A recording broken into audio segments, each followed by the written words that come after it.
job. Let's pray and we'll get started. Father, thank you for today, for everybody who's here. Pray that you be with those who are not, whether they're sick or exhausted or whatever's going on. Would you just help them in their studies and their preparation. Father, help me to be clear and concise and thorough, that we might understand some of these things about plants. Help us as we're doing this to pay good attention and to be blessed in our studies. We pray this in Jesus' name. All right. We're on to plants. Moving pretty quickly, right? Doing good? I see. See. Did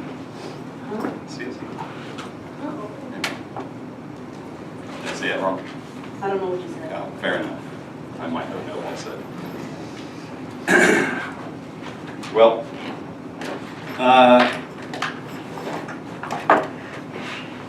considering all of life, right?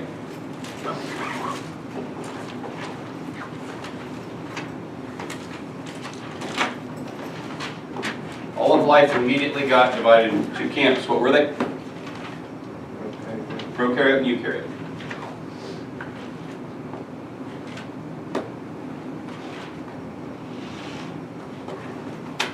And under our prokaryote, we looked at three things. Oh, I'm sorry, actually, we looked at two things. Where am I? What am I thinking? What were the two things that were prokaryotes? Archaea and bacteria. Good.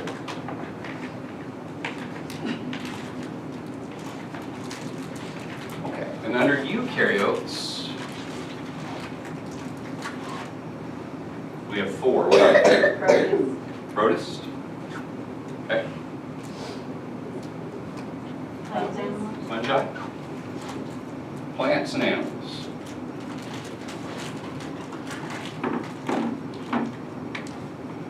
Okay. So now under plants, let's see what's going on here.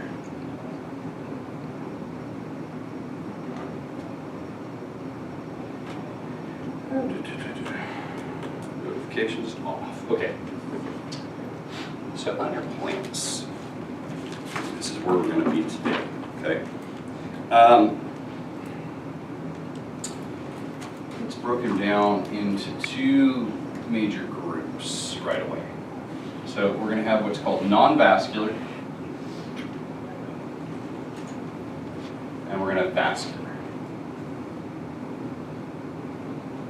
And then under vascular, we're going to break down into two groups: seedless and seeds. Okay.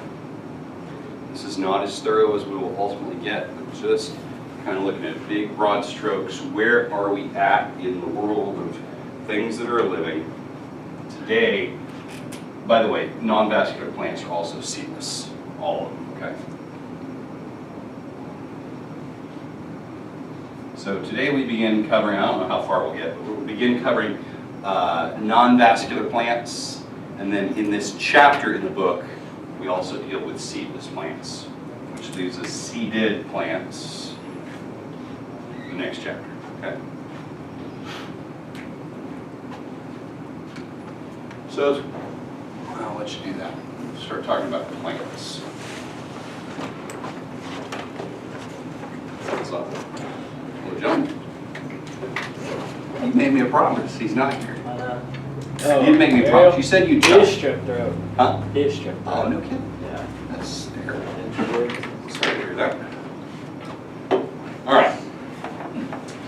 So we were looking at where we're at in this chapter, right? In all of life, we're dealing with eukaryotes. Out of the eukaryotes, we're dealing with plants. Out of plants, today we're going to deal with something called non-vascular and something called seedless.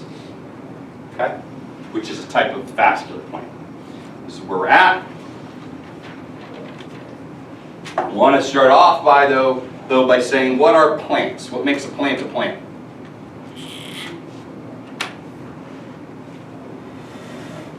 If you said something, I missed it. Okay, it's got to do photosynthesis. Good.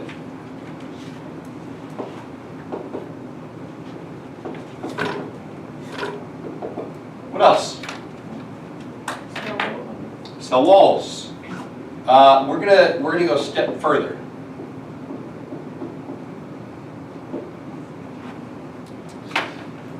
Wow, I had a cell walls of cellulose.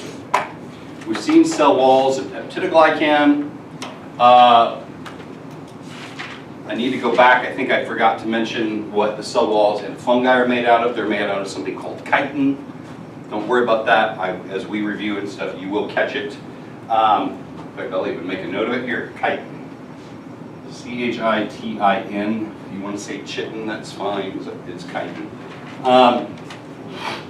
These have cell walls out of cellulose. This is important. This is an important distinction. These have cell walls, these have cell walls, these have cell walls, these have cell walls, these have cell walls. Everything's had cell walls so far, except for animals, right? Won't. So what the cell wall is composed of is an important factor. All plants have cell walls made of cellulose. There's no variation there, okay? You might wonder, well, what is cellulose? Cellulose is a polymer of glucose. That is not working.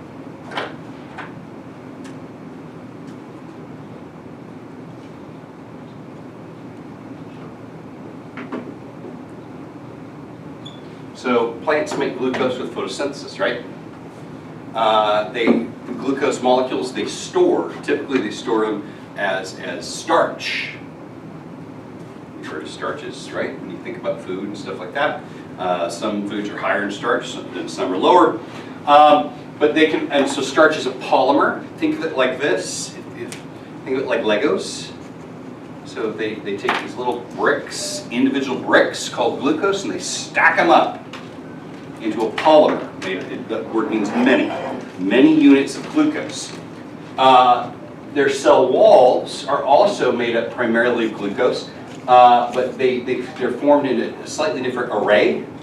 But again, it's like building something out of Legos, okay? Putting the pieces together. So photosynthesis, cell walls made out of cellulose. What else about plants?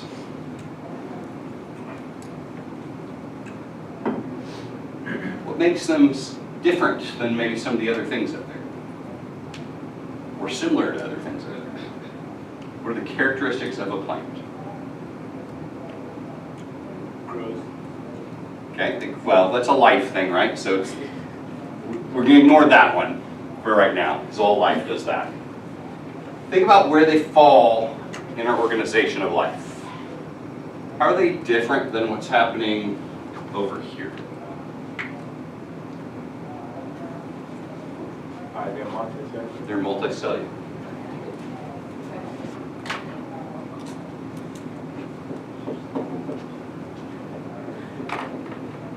What else are they?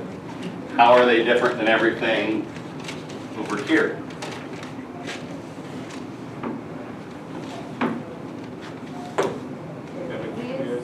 They have a nucleus. They're eukaryotic.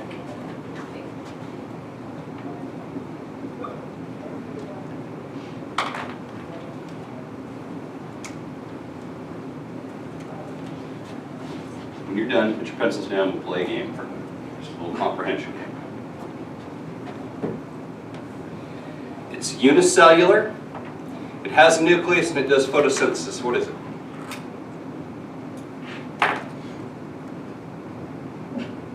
Look at your chart. It's unicellular. It has a nucleus and it does photosynthesis. What is it? It's a protist. It's unicellular. It does not have a nucleus and it does photosynthesis. What is it? It's a bacteria. It is multicellular, has a nucleus, does photosynthesis. What is it? It's a plant. It's multicellular, it has a nucleus, and it eats or absorbs dead things. Fungi. It's multicellular, and it does not eat. What is it? It doesn't eat at all. It's got to be a plant. It's unicellular, It has no nucleus and it eats. What is it? It's a bacteria. It has no nucleus. It's unicellular, has a nucleus, and it makes its own food out of chemicals. What is it? Archaea. It is multicellular and it eats. Actively hunts. What is it? It's an animal. Okay. So just to think about how things are related, how things are different. We can think about what they're made of.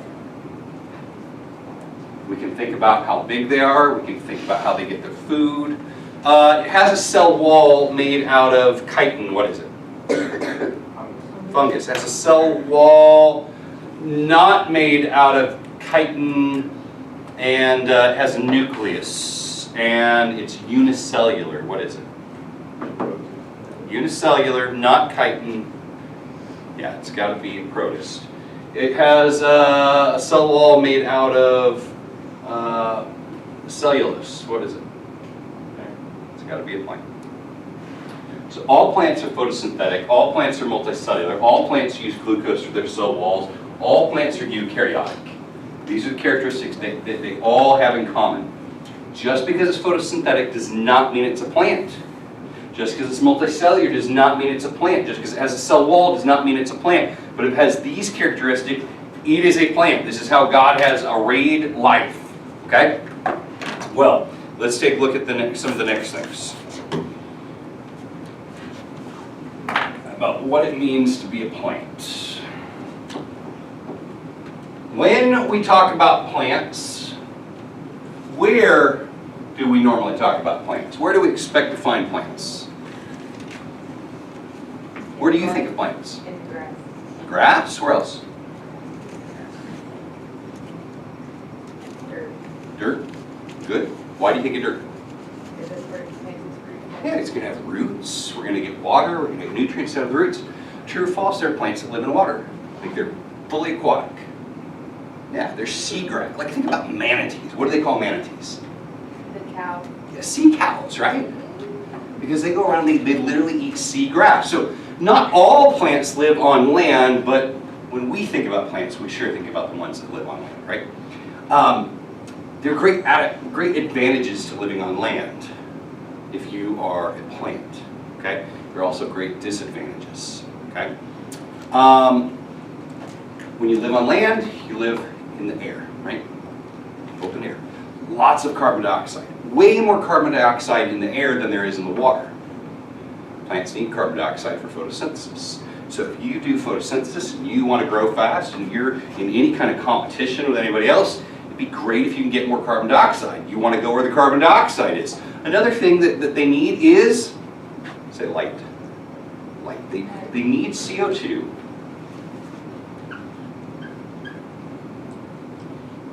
They need light. They need water. And they need certain nutrients.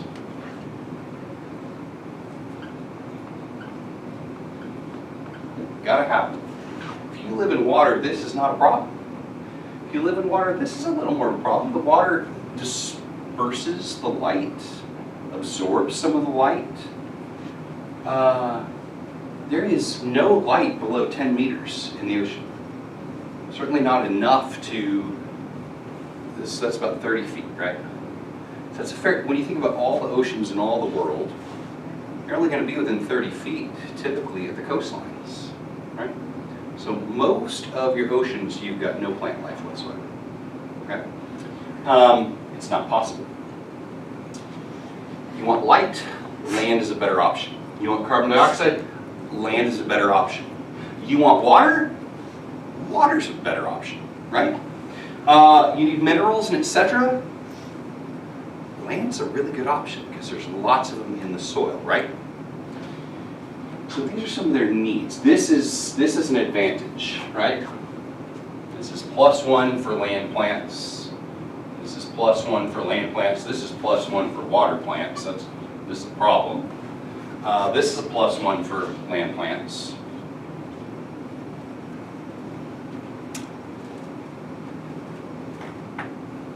You ever heard this expression? They usually talk about it in terms of art or other things.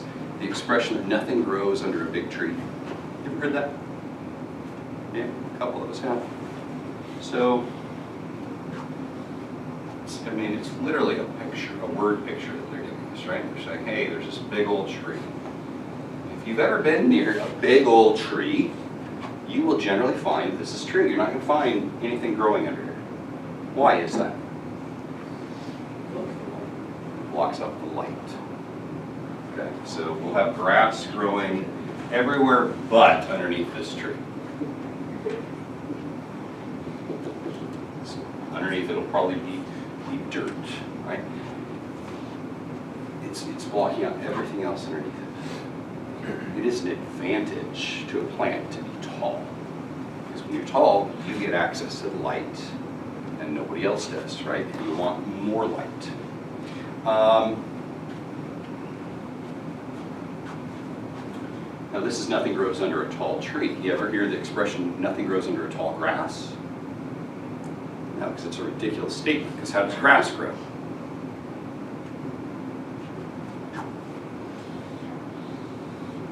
Just like that, right? But a tree doesn't grow like that. They actually start off like that. But what do they do very quickly? Okay. How do I draw a tree? I've never been to this planet before. Tell me how to draw a tree. Okay, so I'm going to draw a trunk. Now what? Here. Here's some leaves. It's a pathetic tree. All right. How do I draw a tree? Have branches? Okay, what do you mean when you say branches? Have it split off. Okay. You said draw leaves, so there's my tree. Well, it has to be more than one branch. More than one branch. So we're going to keep branching off, right? Yeah. And this is true. This is a pattern that you see in trees, right? These things just keep branching and keep branching and keep branching, right?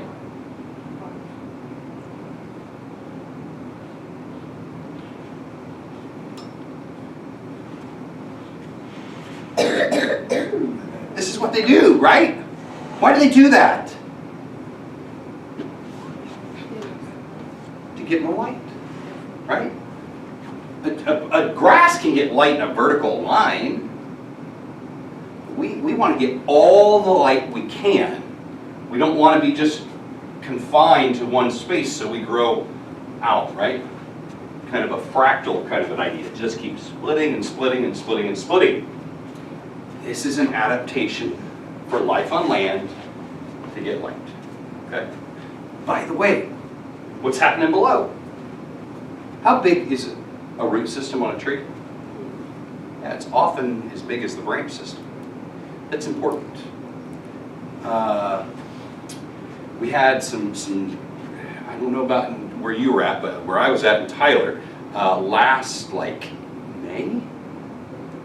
April, somewhere in there, we had just tons of rain, and then we had these straight line winds.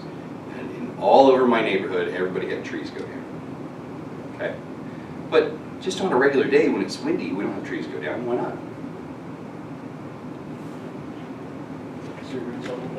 The roots hold them down, right? And so the more roots, the more hold power that I have, right? And the more important it is. Can you imagine if I walked in, yeah, I mean, you might, I don't know if you think my feet are big or if they're not, but could you imagine if I walked in here with like my little boy's size feet?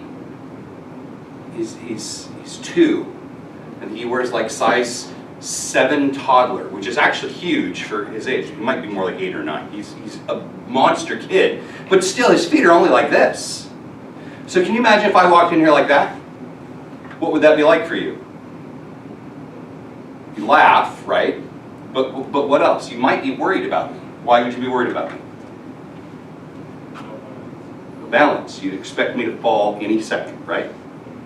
The bigger a person is, the taller a person is, the bigger you expect their feet to be, right? And generally speaking, that is absolutely true. Same thing with plants. The bigger the plant is, the bigger the root system needs to be. If I've got a lot of stuff up here, that's a lot for the wind to catch and knock over. And if I don't have some serious root system, it's a goner, right? Back to this though, okay? So below ground, I've got this similar system of branching that's happening.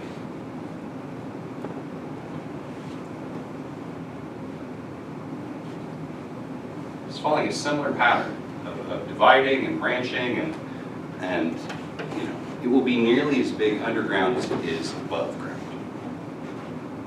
This is important for many, many purposes. But kind of it's ironic, most of what we've been talking about so far is stuff over here. But it's okay. So they need carbon dioxide, they need light, they need water, they need minerals, etc. Okay? There's a need on land that greatly exceeds needs in the water. Everybody's been to the water, been to the ocean? Yeah? Okay. How hard is it to stand up in water? It's like nothing, right? Nothing. In fact, people who have trouble with their knees and stuff like that, they have them work out in water. Why? Why in water, not on land? It's hard. No. Uh-uh. It's actually easier. Because water helps support you. Helps to hold you up. So you're not having to use as much of your muscles and everything to just to be able to stand, just to be able to walk. It's easier to walk in. Now I realize what you're saying, there's resistance in terms of like, I can't run as fast in water as I can on land, right? But I can move my knees up and down easier in water than I can on land. It requires less strength. Okay? Why? Why does it require less strength in water than on land? What am I fighting on land that I'm not fighting nearly so much in water? Gravity. Okay? So you need some sort of anti-gravity.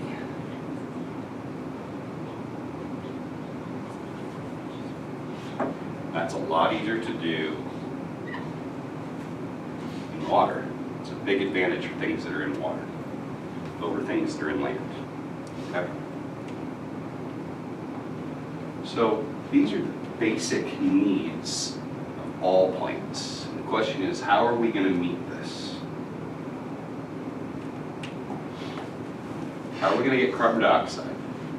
How are we going to get light? How are we going to get water? How are we going to get minerals, etc.? And how are we going to fight gravity? These are the issues that every single plant must address. Okay? Get it quickly because I'm about to erase this.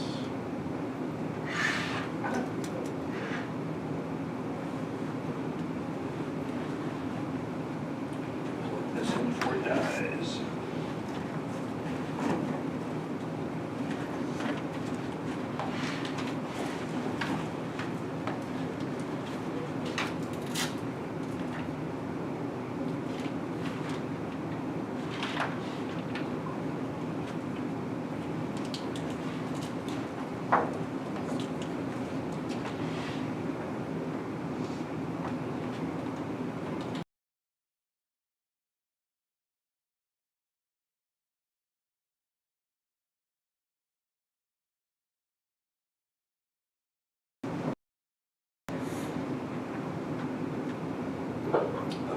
Back online. All right, I'm going to erase this and we're going to jump in, okay?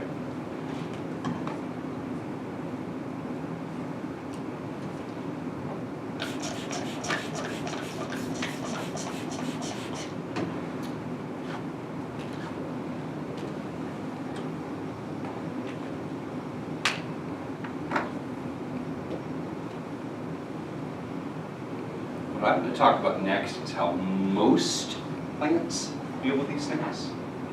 Okay.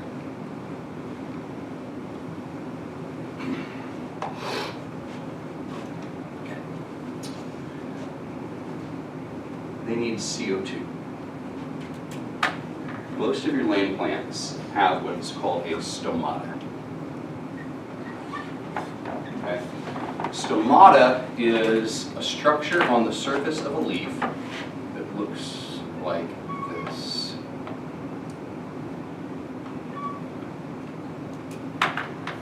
Okay, so this is what it looks like when it's open, and this is what it looks like when it's closed. Okay? By the way, these two things are called guard cells. Okay? That's a guard cell, that's a guard cell, that's a guard cell. The actual opening right here is the stoma. Okay? So, stoma, in Greek, it means mouth. This is a little mouth. What do you do through your mouth? You eat, what else do you do? Breathe. Right? You breathe, right? We make fun of people, we call them mouth breathers or something like that. Anyway, so they're able to breathe through their mouth. What do we mean when we say they're able to breathe? What do they get in? What goes in? No. CO2. No. They got to have carbon dioxide going. What do they need to get out? Oxygen. They're the opposite of you, right? Which is great. Otherwise, we would just all suffocate. So they need to get CO2 in. They need to get O2 out.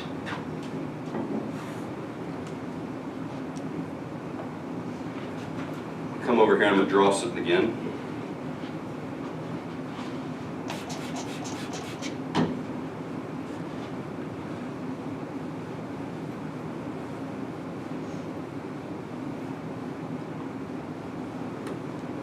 Okay, so we're going to have a plant, okay? Basically going to draw exactly what we just drew before. But I'm going to come in, I'm going to emphasize a leaf, and I'm going to get carbon dioxide, I'm going to get my stomata. Okay, now, let's think about the needs of a plant. It needs CO2, so I've got CO2 coming in, right? By the way, you want to draw all this, okay? So this is CO2 in. What goes out?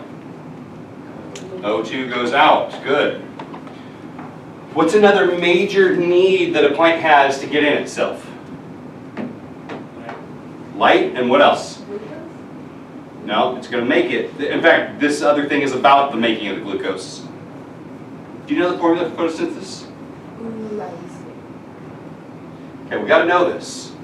All right, 6 CO2 plus 6 H2O yields 6 O2 plus C6H12O6. And this is going to explain everything, right? Because they need glucose to make their, I'll let you write and then I'll explain it. Go ahead and write that down.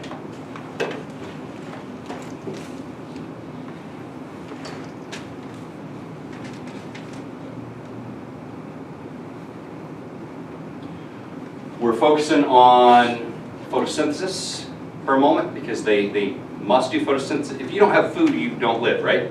They make their own food. They make their own glucose right here. That's what this is glucose.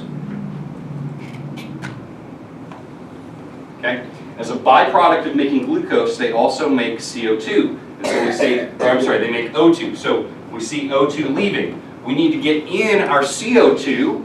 They do that through the stomata. So 2 of our 3 things are occurring through stomata. If you're a plant and you live on land, is your stomata going to be a good option for getting water? No. In fact, it's actually a really good option for losing water. You ever been to the desert? I grew up in the desert in Las Vegas. Plants die like that. And you're thinking probably, oh, they die because it's so hot. Plants live in tropical rainforest where it's equally as hot, right? What's the difference between a rainforest and Las Vegas? Humidity. Right? They gotta have water. Plants die in Las Vegas because they lose water. Where do they get water from? From the ground, from roots. So you've got water down here. You get water from your roots, but where do you need the water? You need them in the leaves to make photosynthesis, or to do photosynthesis, right? So this water has to travel from the ground, through the roots, through the stems, all the way to the leaves, throughout the entire leaf to do photosynthesis. And then I open a pore, I open a mouth so that I can get carbon dioxide in, And what flows out? Water does, which is a problem. They don't want this to happen, but they lose H2O. This is a sad, sad thing for a plant. Okay?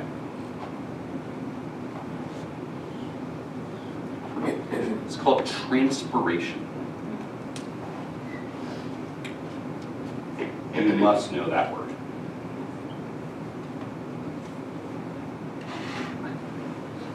One aspect of water, one downside to water is transpiration. This is water loss, right? In particular, it's water loss through stomata. So plants have to regulate this. If you can't regulate this, you die.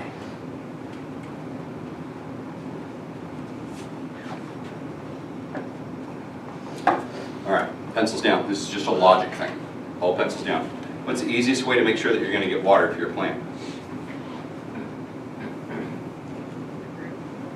Nope. Live in the ocean. Ocean. Option number one, yes, live in the water. If you're on land, then, what's the best option for making sure you have water?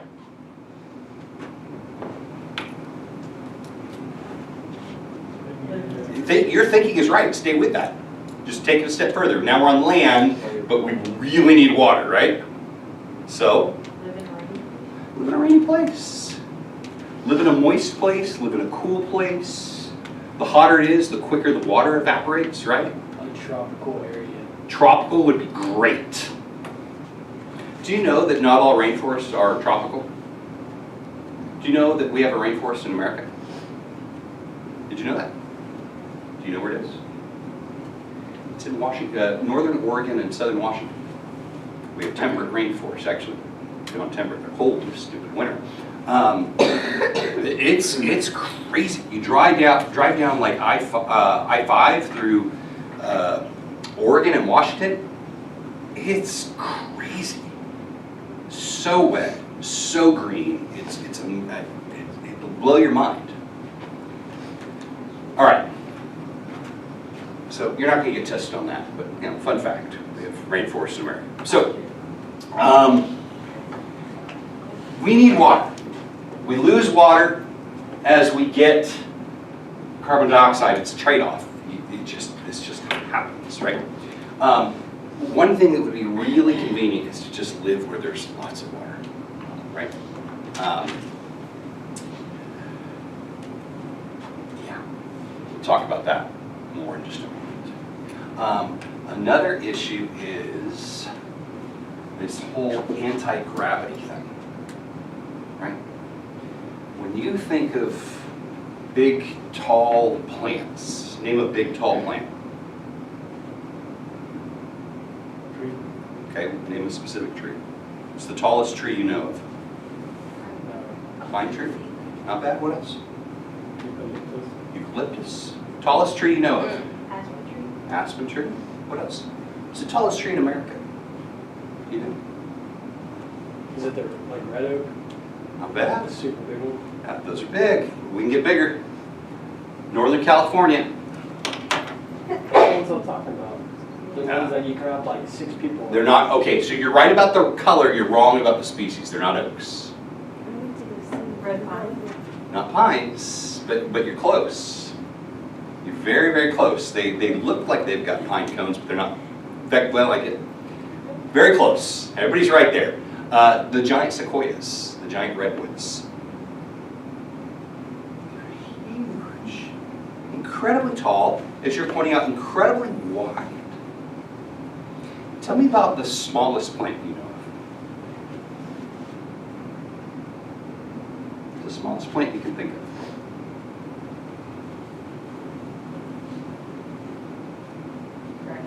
Grass. Not bad. Yeah. For most of us, that's probably the smallest plant we think of. What's going to help me think of plants?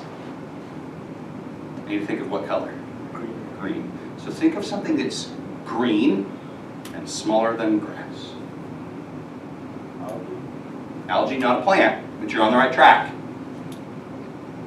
It's got to be truly multicellular, green, and small, kind of like algae. A little bigger than algae, but what is it? Not a fungus.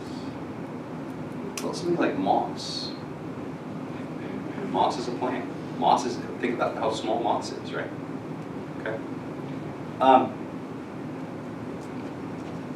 Would a moss be big if it could? I promise you it would. It can't, though. It cannot. A moss is not capable of being really big. A moss is as big as it can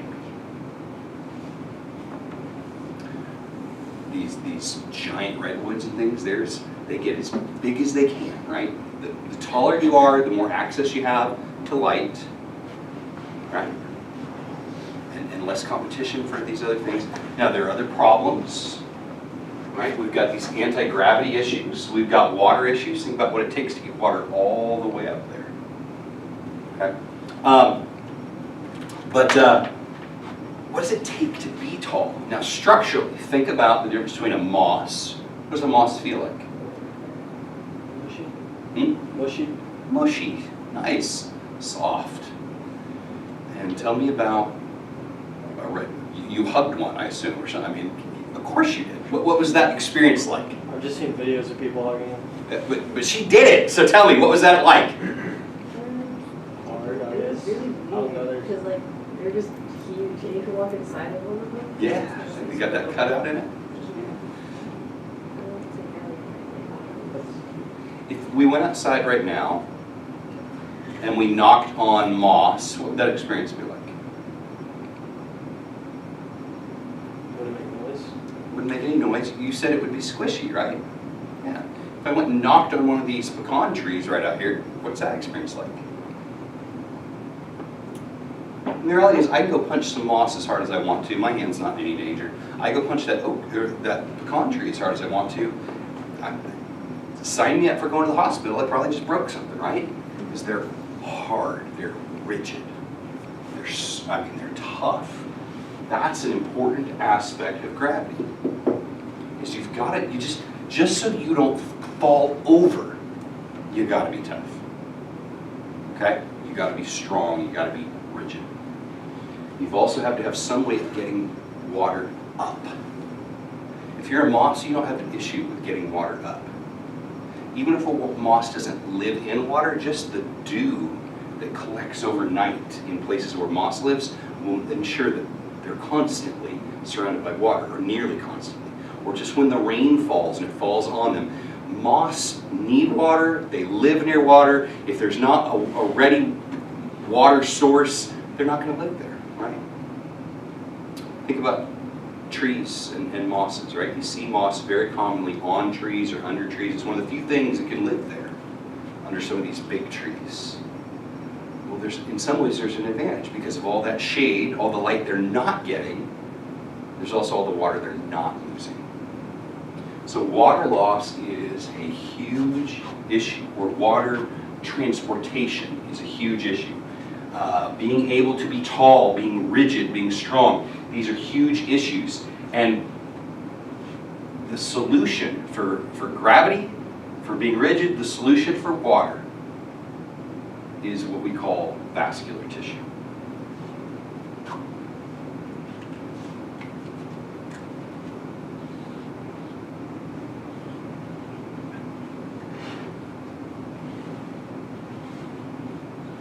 Okay?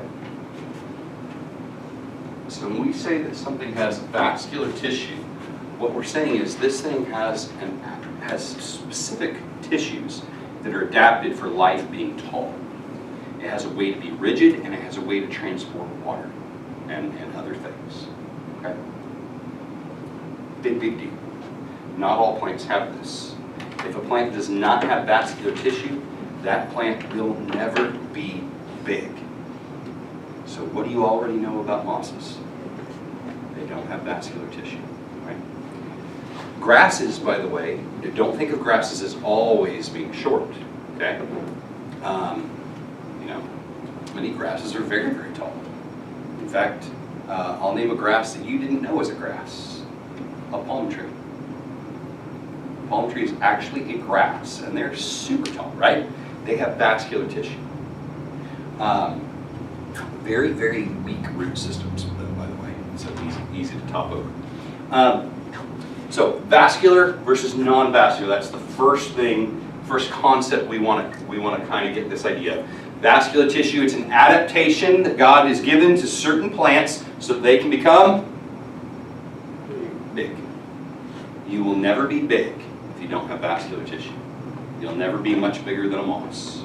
Okay? If you don't have some way of transporting water up and nutrients down, and if you don't have some way to just keep from crumpling over. Okay. All right.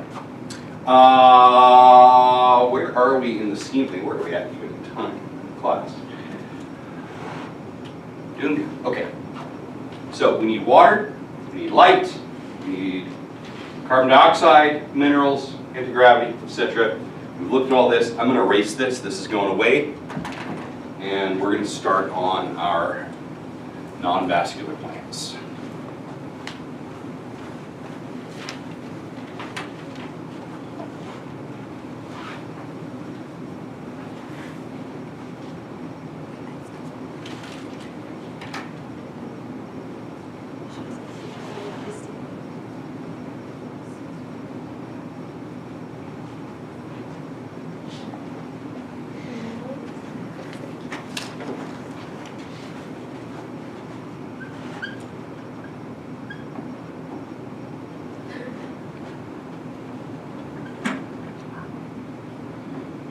Things that are true of all plants are true of them, right? They're truly multicellular. They do photosynthesis. They have they're eukaryotic.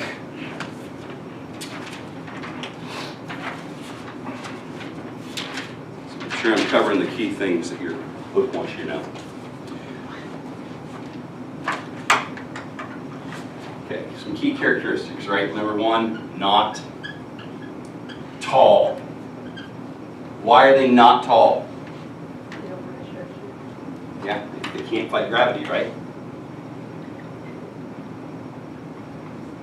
Can't stand against gravity. What else can they not do that's related to not being tall? They can't transport water, nutrients against gravity. They don't have any mechanism for doing that. So these things are going to be tall or are going to be short.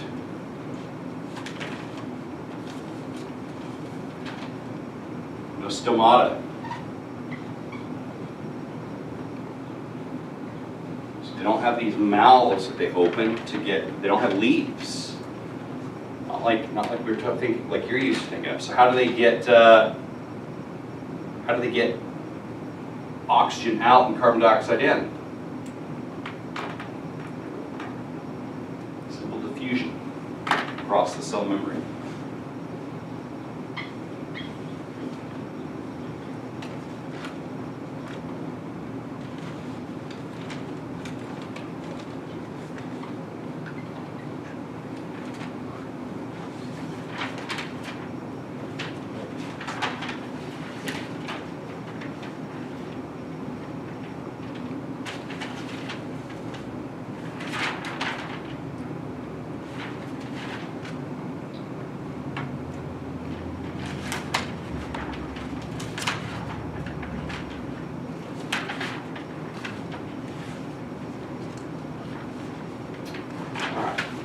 Things that they do have.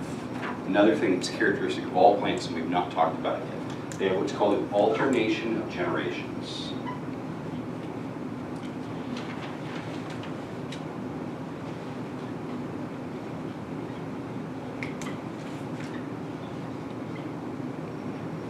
Alternation of generations.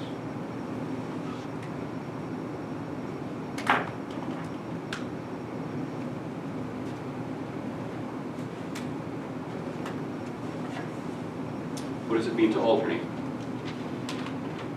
Change. Not just change. Switch. Switch back and forth. You go back and forth. Okay.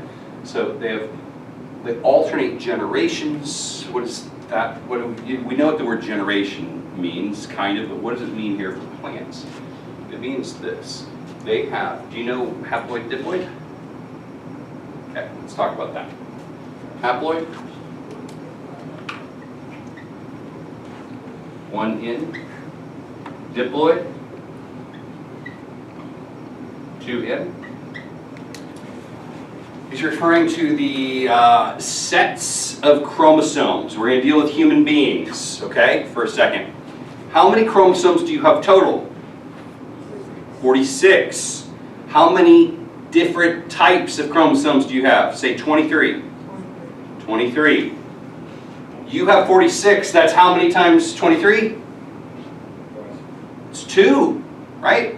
You got one from your mom and one from your dad.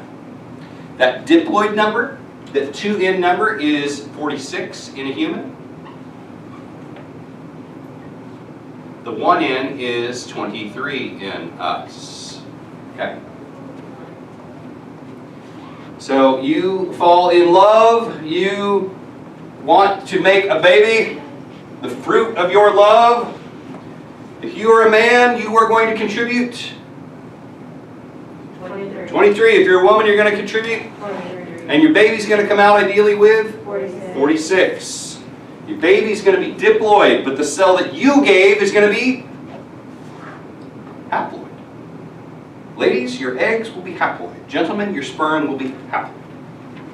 And the baby, and when the two come together, and we call that sex, that's diploid, right? So,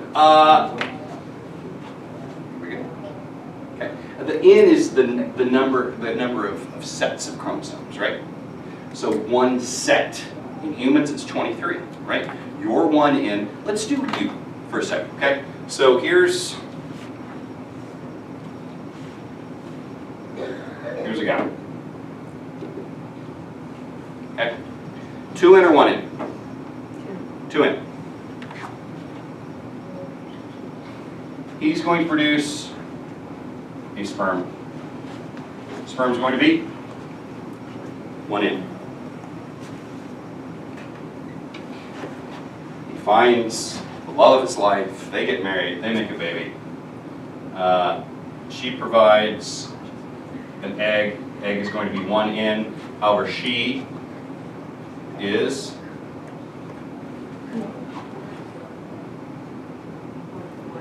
no. 2N. Oh, yeah.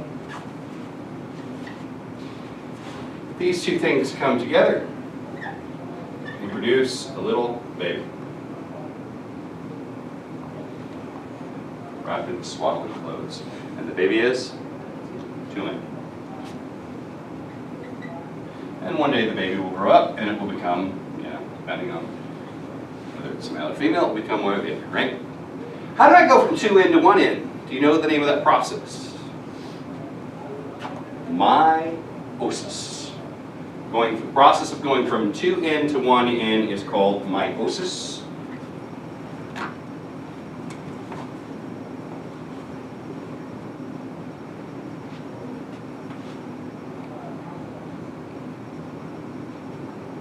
Okay? It's true in all life. When you go from diploid to haploid, that's meiosis. When you go from diploid to diploid, you stay the same. That's called mitosis. Do that for a different cup.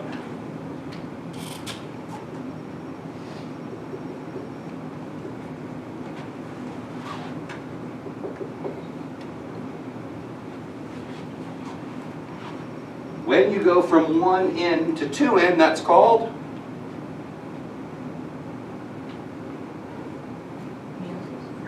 no, sex. It's called sex.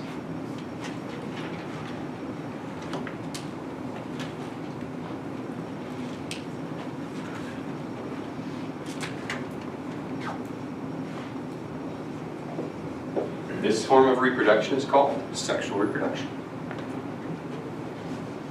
There's also asexual reproduction. By the way, plants typically can do both sexual and asexual. many anyways.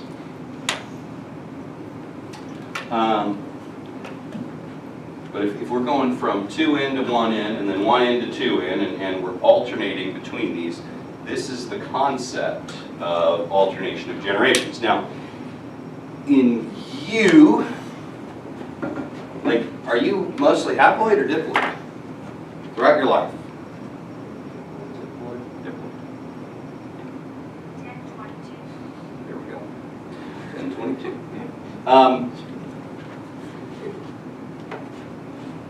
You do not have your haploid, let me go back up. Your haploid cells are only ever unicellular. You do not have a multicellular haploid phase. Therefore, you do not experience an alternation of generations. When we're talking about these generations, we're talking about them being multicellular, okay?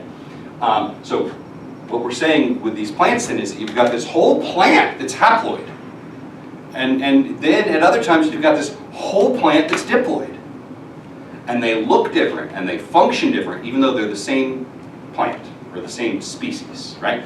But two very distinct life cycles. This is true of all plants. This is true of definitely mosses, and it sticks out big time. Mosses are easy because the haploid and the diploid phase are very different, okay? In something like a pine tree or a pecan tree, they have them, multicellular haploid and multicellular diploid, but you don't ever see the multicellular haploid. You never see it. It's completely buried inside of a cone or inside of pollen or inside of flower.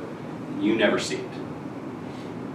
It's very, in fact, that's one aspect of the far end of these, the vascular plants, is the reduced gametophyte generation.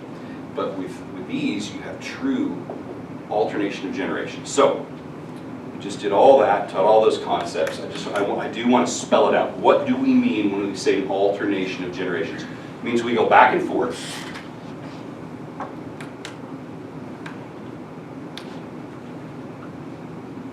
Between multicellular haploid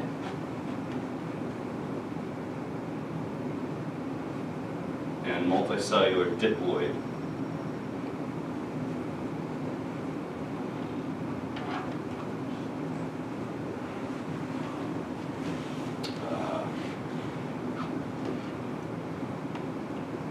life cycles.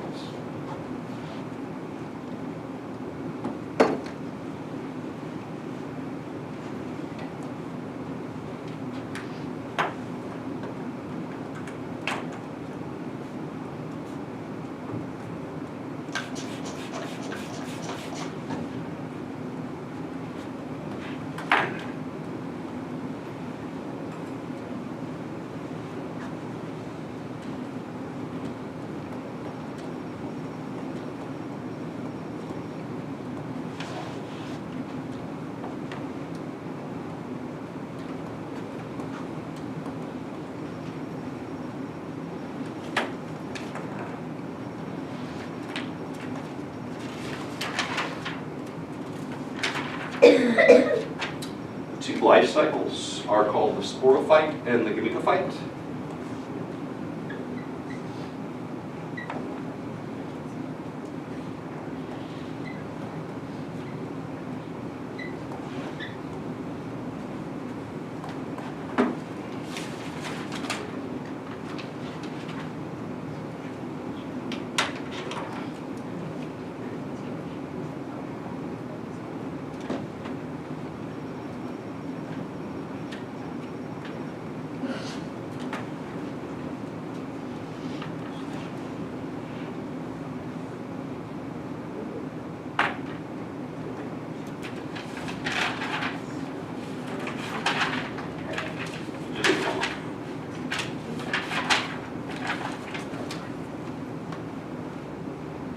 I'll give you an animation for this. It'll be easier than me trying to draw it all.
This video is on the alternation of generations in plants. Commonly, this topic contributes.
So, sporophyte, what did it make?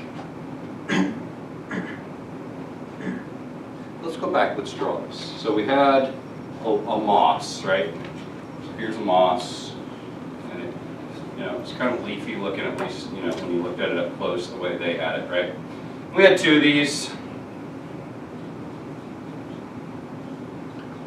Right, one's male, one's female.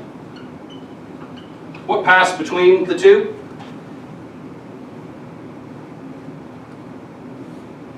Sperm. Okay, this thing produced a sperm, and this thing produced an egg.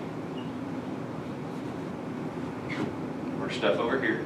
Okay, and the sperm swam over to the egg, right, through water, fertilized it, right? Is the sperm haploid or diploid? Haploid. Haploid. egg haploid or diploid? Haploid. But when the two fuse, it becomes diploid, 2N, right? And then it immediately grew up, right? Very tall. This whole structure is 2N. Okay? These two structures, by the way, eggs and sperm are called gametes. Gametophytes make gametes. Whatever its name is, it's telling you what it makes. Okay? So sporophytes make spores. And gametophytes make gametes. Both the spores and the gametes are haploid.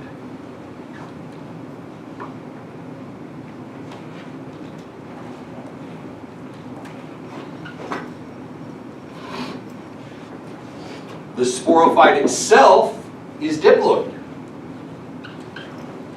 The gametophyte itself is haploid.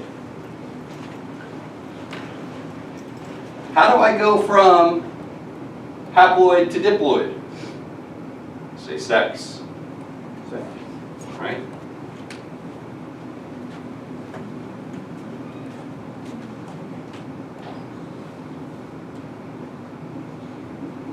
And then how do I go from diploid to haploid?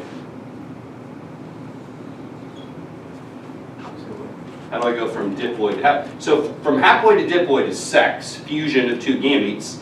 But from diploid to haploid is meiosis. And then from haploid to haploid, I'm not changing anything, that's just mitosis.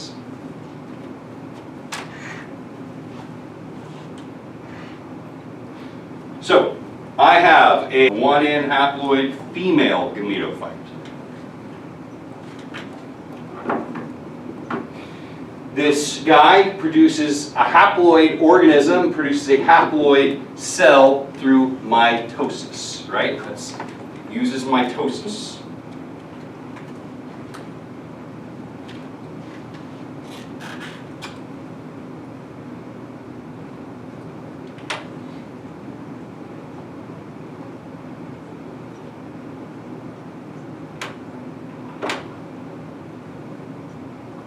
Same thing over here with the lady moths. She goes through mitosis to make gametes.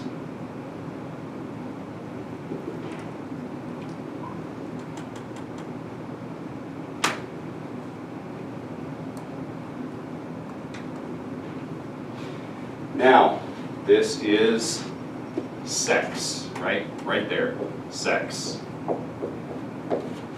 And we go from 1N to 2N, right? Another way of looking at this is to say 1N plus 1N equals 2N, okay?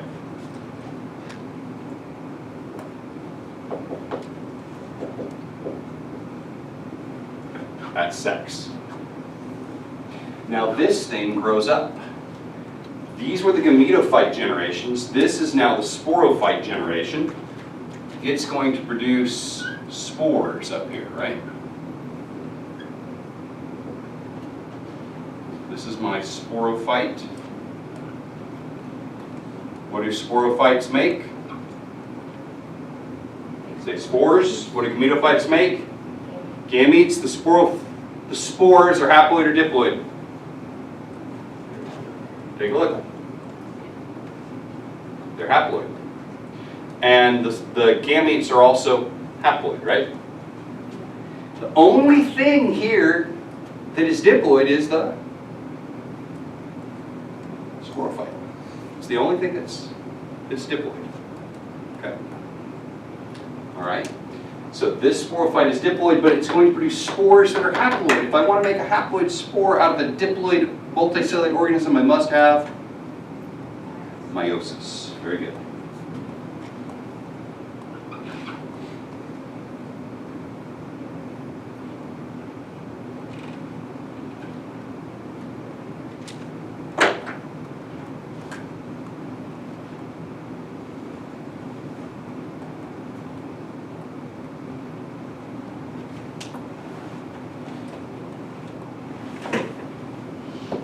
So I would expect on a test to be given a drawing like this and to have the label in. Shall I replay that video?